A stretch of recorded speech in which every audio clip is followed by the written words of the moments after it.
पाठ 10 क्रिया तथा काल वर्ब एंड टेंस।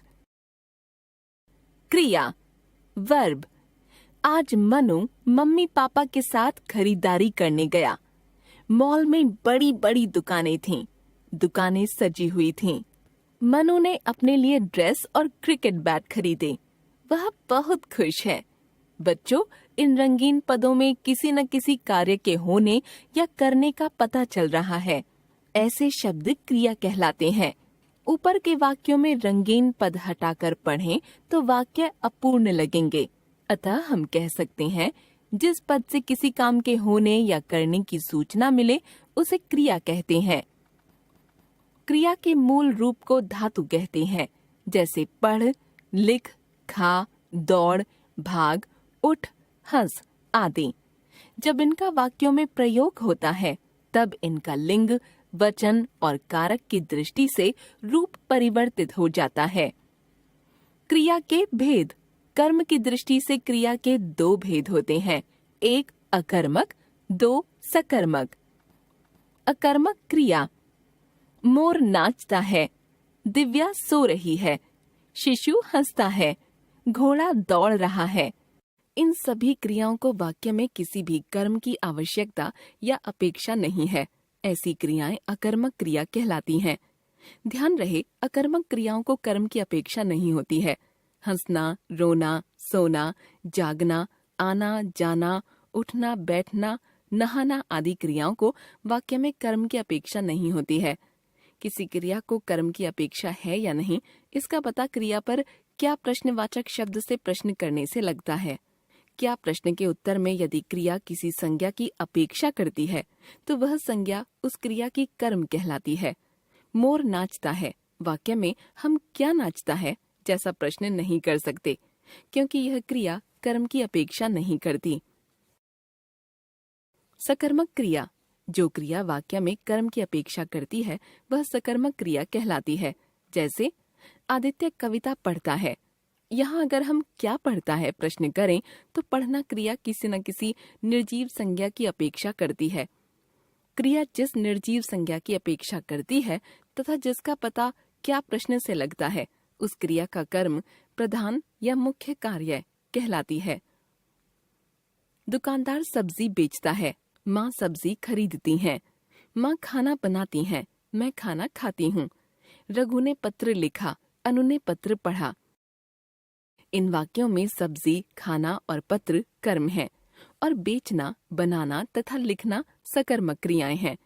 वाक्य में जो क्रिया कर्म ऑब्जेक्ट की अपेक्षा करती है या जिस क्रिया को उस वाक्य को पूरा करने के लिए कर्म की आवश्यकता होती है वह सकर्मक क्रिया कहलाती है। सकर्मक क्रिया के दो भेद होते हैं, क एक कर्मक, ख द्विकर्मक। एक कर्मक क्रिया। जो सकर्मक क्रियाएं केवल एक कर्म की अपेक्षा करती हैं उन्हें एक कर्मक क्रिया कहते हैं। जैसे राधा ने चाय पी, धोबी ने कपड़े धोए। द्विकर्मक क्रिया। जो सकर्मक क्रियाएं दो कर्मों, मुख्य तथा गौण कर्म की अपेक्षा करती हैं उन्हें द्विकर्मक क्रिया कहते हैं। जैसे राधा ने मेहमान को चाय पिलाई, रोहन ने धोबी को कपड़े दिए। क्या पिलाई? चाय। किसे पिलाई? मेहमान को। क्या दिए? कपड़े। किसे दिए? धोबी को। इस प्रकार क्रिया से क्या और किसे प्रश्न पूछकर हम कर्म की पहचान कर सकते हैं। यह भी ध्यान रखें कि इन दो कर्मों में एक मुख्य होता है और दूसरा गौण। मुख्य कर्म अप्राणीवाचक होता है और क्रिया के साथ होता है, जबकि गौण कर्म में को परसर्ग लगा रहता है।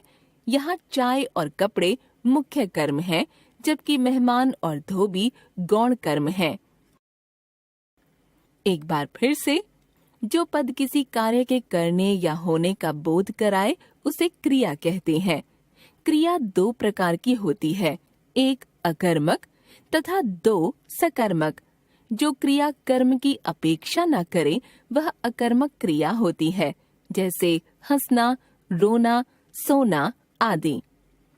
जिस क्रिया को कर्म की अपेक्षा होती है उसे सकर्मक क्रिया कहते हैं, जैसे पढ़ना, खाना, खरीदना आदि। जब वाक्य में एक कर्म होता है तो उसे एक कर्मक क्रिया कहते हैं। जब वाक्य में 2 कर्म होते हैं तो उसे द्विकर्मक क्रिया कहते हैं। काल, टेंस। देखो भाई, मुझे गांव जाना है, पर मैं अभी धूप में नहीं जाऊंगा। शाम को 5 बजे के करीब जाऊंगा। तुम ठहरोगे? हाँ हुजूर, ठहरूंगा। किराया क्या होगा? हुजूर, आप जो कुछ खुशी से दे दें। खुशी की बात नहीं, रेट क्या है? इस संवाद में आए रंगीन क्रियापदों से ही क्रिया के घटित होने के समय का ज्ञान होता है। यानी क्रिया कब हुई या होगी या हो रही है, इसका पता हमें क्रिया रूपों से ही चलता है। क्रिया के जिस रूप से उसके होने के समय का पता चले उसे काल कहते हैं। काल के 3 भेद होते हैं।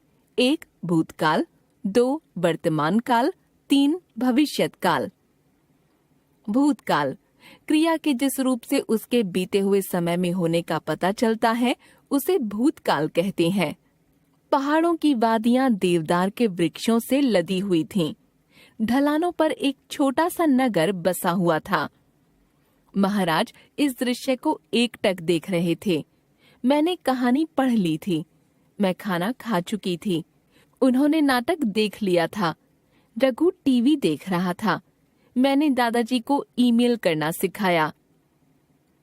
वर्तमान काल क्रिया के जिस रूप से उसके वर्तमान समय में होने का बोध हो रहा हो वह क्रिया वर्तमान काल में होती है। जैसे राघव खेलता है, तुम पढ़ते हो, मैं खाना खा रहा हूँ, पूजा सो रही है, हवा धीमी धीमी चल रही है, जुलूस निकल रहा है। भविष्यत काल क्रिया के जिस रूप से उसके आने वाले समय में होने की सूचना मिले उसे भविष्यत काल कहते हैं। राघव शाम को मैदान में खेलेगा। सब लड़के मिलकर पतंग उड़ाएंगे। मैं खाना खाऊंगा। मेहनत करोगे तो सफलता अवश्य मिलेगी। हम लोग आगरा घूमने जाएंगे। बच्चे पटाखे नहीं चलाएंगे। एक बार फिर से क्रिया के होने के समय की जानकारी काल से मिलती है। काल के 3 भेद हैं। भूतकाल जो बीत गया, वर्तमान काल जो चल रहा है, भविष्यत काल जो होगा।